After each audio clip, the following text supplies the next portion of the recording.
భారతదేశ హోంమంత్రి అమిత్ షా గారు పార్లమెంట్లో మాట్లాడుతూ కాంగ్రెస్ వ్యతిరేకించిన ప్రతిసారి బీజేపీ గెలుస్తూనే ఉంటుందని చెప్పి అమిత్ షా గారు అన్నారు.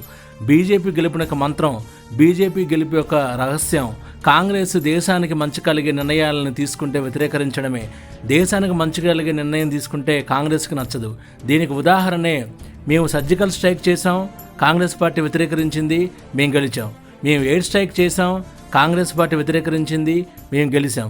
మేము రామ మందిర నిర్మాణాన్ని చేపట్టాం, కాంగ్రెస్ పార్టీ వ్యతిరేకరించింది, మేము గెలిచాం.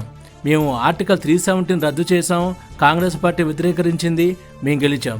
మేము ట్రిపుల్ తలాఖను రద్దు చేసాం, కాంగ్రెస్ పార్టీ వ్యతిరేకరించింది, మేము గెలిచాం. మేము సిఏఏని అమలు చేసాం, కాంగ్రెస్ పార్టీ వ్యతిరేకరించింది, మేము గెలిచాం. మేము అక్రమ చొరబాటుదారులను వేరువేస్తున్నాం, కాంగ్రెస్ పార్టీ వ్యతిరేకరించింది, మేము గెలిచాం. ఇప్పుడు కాంగ్రెస్ పార్టీ ఒక దేశం ఒకే ఎన్నిక, వన్ నేషన్ వన్ ఎలక్షన్ని వ్యతిరేకరిస్తుంది. ఖచ్చితంగా భవిష్యత్తులో భారతదేశంలో బీజేపీ ప్రభుత్వం 4వసారి వరుసగా అధికారం చేపడుతుందని చెప్పి భారత హోంమంత్రి అమిత్ షా గారు పార్లమెంట్ సాక్షిగా చెప్పారు.